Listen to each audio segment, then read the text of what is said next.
एकदा एका व्यापाऱ्याला दूरच्या शहरात महत्त्वाच्या कामासाठी जायचे होते.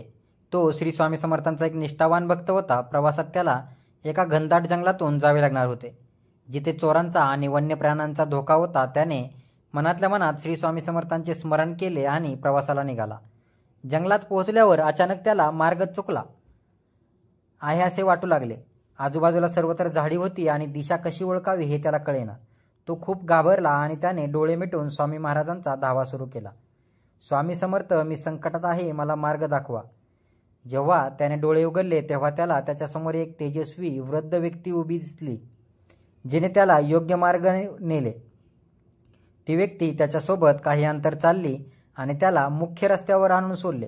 रस्त्यावर आल्यावर व्यापाऱ्याने त्या वृद्ध व्यक्तीचे आभार मानण्यासाठी मागे वळून पाहिले, पण तिथे कुणीही नव्हते.